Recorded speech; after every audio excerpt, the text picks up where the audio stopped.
नमस्कार क्रिकेटप्रेमींनो, मित्रमैत्रिणींनो, कसे आहात तुम्ही सगळे? भारत विरुद्ध इंग्लंड 5 कसोटी सामन्यांची मालिका, भारताकडे 2-1 अशी चांगली आघाडी आणि आता चौथा आणि महत्त्वाचा कसोटी सामना रांचीला खेळला जाणार आहे आणि त्याचाच प्रिव्ह्यू सादर करण्याकरता रांचीहून मी तुमच्यासमोर उभा आहे। तेव्हा कुठेही जाऊ नका, बघत राहा तुमचा आवडता चॅनल आणि Facebook page Sunandan Lele cricket and beyond. मित्रांनो, मैत्रिणींनो, हा सामना फार लक्षणीय ठरणार आहे कारण बऱ्याच गोष्टी, बरेच मुद्दे या सामन्याला निगडीत आहेत। पहिली गोष्ट म्हणजे मी जे कालचा मुद्दा मांडलेला होता की या सामन्याकरता तयार करण्यात येणारी खेळपट्टी ही जास्त करून कोरडी असायची शक्यता आहे। इथं पहिल्या दिवशीपासून बॉल वळायची शक्यता आहे, त्यामुळे दोन्ही संघात काही ना काहीतरी बदल होणार आहेत। इंग्लंड संघ हा सतत शोध घेतोय की त्यांचं राईट कॉम्बिनेशन बॉलिंग करता काय होईल। बॅटिंगमध्ये त्यांचं कॉम्बिनेशन खूप चांगलं होतं आहे, अशातली बात नाही आहे, पण खरी अडचण त्यांच्या बॉलिंगमध्ये आहे कारण दरवेळेला भारतीय संघाने त्यांच्या बॉलर्सला चांगला चोप दिलेला आहे। एक इनिंग ओली पोपची सोडली तर त्यांचा वर्चस्व गाजवण्याचा जो प्रमाण आहे ते भारतापेक्षा बऱ्यापैकी कमी आहे आणि राईट बॉलिंग कॉम्बिनेशन न मिळण्याची गोष्ट अशी आहे की त्यांच्याकडे स्पिन बॉलिंग डिपार्टमेंटमध्ये अनुभव नाही आहे, फास्ट बॉलिंग डिपार्टमेंटमध्ये अनुभव आहे, परंतु भारताच्या विकेट अशा आहेत की ज्याच्यावरती त्याचा खास परिणाम होत नाही आहे। त्याचा परिणाम असा आला आहे की जिमी अँडरसनसारखा 180पेक्षा जास्त कसोटी खेळलेला बॉलरसुद्धा जास्त परिणाम दाखवू शकलेला नाही आहे, तरीही त्यांनी आपली हुकूमत पणाला लावून काही इम्पॅक्ट हा करून दाखवला, परंतु तो मॅच जिंकायला पुरेसा ठरला नाही।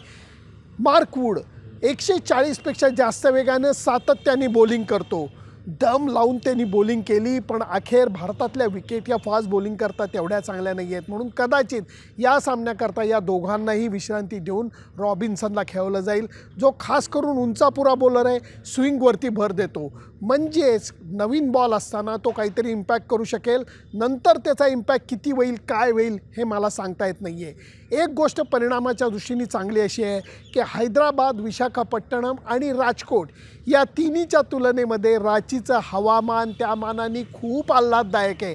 आत्ता हा दुपारी मी ब्लॉग शूट करतोय, भारतीय संघाची प्रेस कॉन्फरन्स होऊन गेलेली आहे, सामनाला अजून भरपूर वेळ आहे, म्हणजे जवळजवळ 20 तास बाकी आहेत, दुपारची वेळ असूनही ऊन थोडंसं आहे, पण आल्हाददायक हवा चारी बाजूने येते कारण एकीकडे जगन्नाथ देवाची टेकडी जी आहे ती या ग्राउंडच्या बाजूला आहे, त्याच्या बाजूला एक मस्तपैकी तळंसुद्धा आहे। त्याचा परिणाम असा होतो की त्या टेकडीवरून जुळूजुळू वाहत येणारं वारं त्या तळ्यातल्या पाण्यावरनं वाहत येत नंतर या ग्राउंडमध्ये पोचतं, तेव्हा ते एअर कंडिशनिंगचं काम करतं आहे, त्यामुळे गरमी एवढी जाणवणार नाही, ज्याचा फायदा दोन्ही संघातल्या बॉलरला होऊ शकतो थकावट कमी होण्याच्या दृष्टीने। आता मुख्यत्वे करून इंग्लंडच्या बॅटिंगबद्दल बोलतो कारण इंग्लंडची बॅटिंग ही मनातनं द्विधा अवस्थेत आहे। वरनं असं दाखवत आहेत काहीच चुकलेलं नाही आहे, आम्ही असंच खेळणार, अगदी छाती पुढे काढून सांगतायत। त्याचं कारण असं आहे, बॅसबॉल ही जी स्ट्रॅटेजी आहे, ही जी विचारप्रणाली आहे, त्याचा पाठपुरावा करत गेले 2 वर्ष याच इंग्लंड संघाने जबरदस्त कामगिरी करून दाखवली आहे, समोरच्या बॉलर्सना एकदम खलास करून टाकलं आहे, नामोहरम करून टाकलं आहे। भारतामध्ये येऊन ती गोष्ट जमलेली नाही आहे कारण भारताचे बॉलर्स हे सातत्यपूर्ण बॉलिंग करतात, 2-4 चौके मारले म्हणून गडबडून जात नाही। ओली पोपसारखी कुणीतरी इनिंग खेळलं नक्कीच इम्पॅक्ट होऊ शकतो, पण तशी इनिंग खेळायची झाली तर त्याला गुणवत्तेबरोबर नशिबाची साथ लागते, ती नशिबाची साथ दरवेळेला मिळतेच असं नाही। त्यामुळे या मॅचमध्ये खास करून इंग्लंडचा संघ पहिल्या इनिंगमध्ये कसा खेळतो ह्याच्याकडे लक्ष द्यायला लागेल, त्यांचंसुद्धा लक्ष त्याच्याकडेच आहे। जाहीर करून टाकलेलं आहे त्यांनी की आम्ही बॅसबॉल पद्धतीनेच खेळणार, आम्ही बदल करणार नाही। माजी खेळाडू म्हणा आणि कॉमेंटेटर्स म्हणा या सगळ्यांनी भरपूर टीका पत्रकारांनी केलेली आहे त्यांच्यावरती, परंतु आत्ताच्या घडीला ब्रँडन मॅककुलम, बेन स्टोक्स त्यांच्या बॅटिंगच्या स्ट्रॅटेजीत बदल करतील असं मला अजिबात वाटत नाही, त्यामुळे भारतीय बॉलर्सवरती ते आक्रमण करायच्याच पवित्र्याने मैदानात उतरतील। एक गोष्ट मान्य करायला पाहिजे, त्यामुळे मॅच बघायला मजा येते, डल मॅच होत नाही कारण सारखं काहीतरी नाट्य घडण्याची शक्यता वाटते आणि नाट्य घडतंसुद्धा।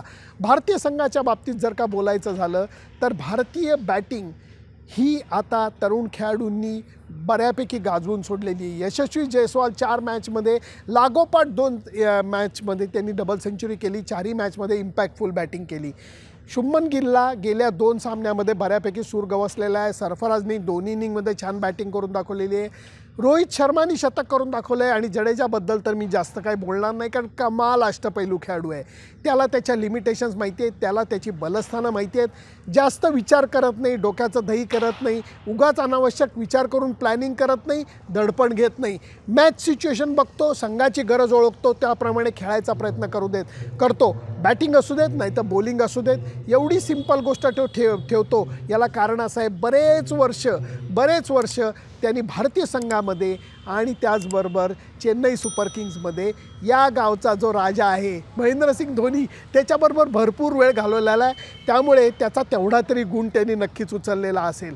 भारतीय संघाची बॅटिंग त्यामुळे बऱ्यापैकी स्थिर वाटते. अर्थातच हे सगळं म्हणत असताना रजत पाटीदारचं काय होणार हा पत्रकार परिषदेमध्ये प्रश्न विक्रम राठोडला विचारण्यात आला, जे बॅटिंगचे कोच आहेत. ते म्हणलं आहे तो फॅन्टॅस्टिक प्लेअर आहे, उत्तम बॅटिंग करतो.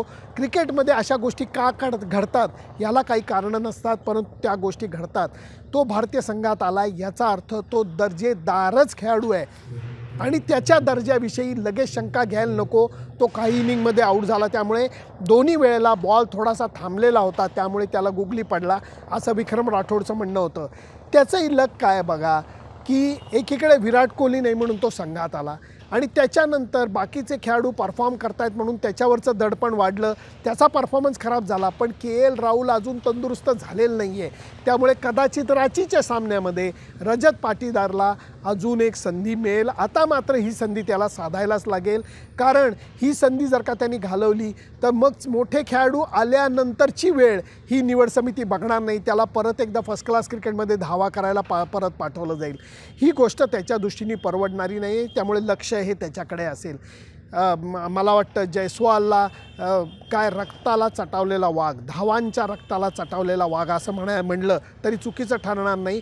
किती धावा केल्या तरी हा समाधानी होत नाही, हे त्याचं सर्वात मोठं लक्षण आहे. कोविडमध्ये असू देत, त्यांनी तळेगाव कुठलं, नागपूरजवळचं, जिथं राजस्थान रॉयलची क्रिकेट अकॅडमी आहे, तिथं जाऊन हा पठ्ठ्या 1.5-2 महिने राहून एकटा सराव करत होता. गेल्या वर्षी ऑस्ट्रेलियाच्या सिरीजला मी तिथं गेलो होतो, हा पठ्ठ्या तिथं सराव करत होता. त्यामुळे त्याची जी खेळण्याची शैली ही विनोद कांबळीसारखी जरी असली तरी वर्क एथिक सचिन तेंडुलकर सारखे आहेत असं जुबिन बरूचा म्हणालेला ही गोष्ट मी तुम्हाला सांगितली आहे. हीच लक्षणं आहेत एक मोठा खेळाडू घडण्याची. वेळ आहे, रोहित शर्मा म्हणतो तसं जास्त बोलायला नको, कौतुकाचे पाठ काढायला नको, डोक्यावर घेऊन नाचवायला नको, कारण तो आत्ता घडण्याच्या काळामध्ये आहे. मस्तपैकी 3 मोठी शतकं त्याच्या नावावरती आहेत. जेव्हा तो शतक करतो तेव्हा मोठं करतो, हे सुद्धा शुभ लक्षण आहे. त्यामुळे त्याच्या फक्त आपण शुभेच्छा त्याला चिंतूयात आणि गप्प बसूयात. भारताच्या संघाबाबत एक गोष्ट नक्की होऊ शकते, कारण या ग्राउंडवरती जर का विकेटवरती अगदी पहिल्या दिवशी क्रॅक दिसले, अगदी पहिल्या दिवशी विकेट खूप कोरडं दिसायला लागलं, तर कदाचित या सामन्यामध्ये भारतीय संघ एका फास्ट बॉलरनिशी जाऊ शकतो. आत्तापर्यंत विकेट हे फास्ट बॉलिंगचं होतं नव्हतं, तरीही रोहित शर्मा 2 फास्ट बॉलर घेऊन खेळलेला आहे. या सामन्यामध्ये ती शक्यता नाकारीन असं मी म्हणणार नाही, पण जर हे विकेट फारच कोरडं वाटलं तर कदाचित तो अक्षर पटेलला घेईल आणि संघाची बलस्थानं ओळखून स्पिनचा अटॅक हा जाळं हातात पकडून समोरच्या टीमवरती टाकायचा प्रयत्न करेल. या ग्राउंडवरती आउटफील्ड हे चांगलं मजबूत मोठं आहे, थिक ग्रास आहे, खाली सँडचा आउटफील्ड आहे, त्यामुळे या ग्राउंडवरती पटकन बॉल ट्रॅव्हल होत नाही, थोडासा हळूवार पद्धतीने जातो. त्यामुळे मारलेल्या फटक्यांना धावा या जेवायला बसल्यानंतर जिलबी सहजी वाढली जाते तशा मिळत नाहीत, थोडेसे कष्ट करायला लागतात. पण या ग्राउंडवरती माझा हा 3रा कसोटी सामना आहे कव्हर करायचा.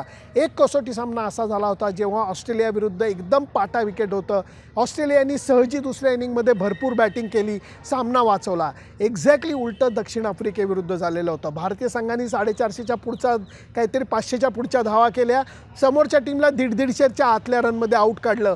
फाफ दु प्लेसीचा संघ अक्षरशः कोलमडून पडलेला या ग्राउंडवरती मला दिसलेला आहे. त्यामुळे 4थ्या कसोटी सामन्यामध्ये इंग्लंड लढत देणार का, भारतीय संघ त्यांच्यावरती आक्रमण कसं करतात आणि आपली जी विजयाची लय आहे ती कायम कशी ठेवतात, हे बघायला मला खूप उत्सुकता लागून राहिलेली आहे. म्हणून हा 3रा कसोटी सामना कव्हर करायला मला तेवढाच उत्साह जाणवतोय जसा पहिल्या 2 कसोटी सामना कव्हर करताना जाणवलेला होता. आणि अर्थातच विकेट अशी असल्यामुळे नाणेफेकीचं महत्त्व राहणार. गेल्या 2 सामन्यामध्ये नाणेफेकीचा कौल, नशिबाचा कौल हा रोहित शर्माच्या बाजूने लागलेला आहे. या सामन्यामध्ये काय होतं, कारण त्याचा परिणाम हा सामन्यावरती होणार आहे. पहिली बॅटिंग करणाऱ्या संघाला पक्कं माहिती असणार की जे जेवायचं आहे ते या इनिंगमध्ये जेवून घ्या. सेकंड इनिंगमध्ये बॅट्समनची तिरपीट उडणार आहे. त्यामुळे हा कसोटी सामना किती दिवस चालणार, 5 दिवसांचा कसोटी सामना किती दिवस चालणार, पहिल्याच दिवशी अंदाज येईल आणि तेच बघायला या रांचीच्या मैदानावरती मिळणार आहे. तुमचे अंदाज काय आहेत? तुम्हाला काय वाटतं भारतीय संघात एकच फास्ट बॉलर घेऊन रोहित शर्मा उतरेल? तुम्हाला काय वाटतं इंग्लंड संघामध्ये सुद्धा तसंच होईल? इंग्लंडचा बॅट्सबॉलचा अप्रोच हा आपल्याला या कसोटी सामन्यामध्ये परत बघायला मिळेल असा माझा अंदाज आहे. तुम्हाला पण असंच वाटतं ना? हे सगळ्या गोष्टी मला जरूर कळवा. त्याच्याकरता माझं Facebook page, Instagram channel, YouTube channel like, share आणि सबस्क्राईब करायला विसरू नका. Bye bye.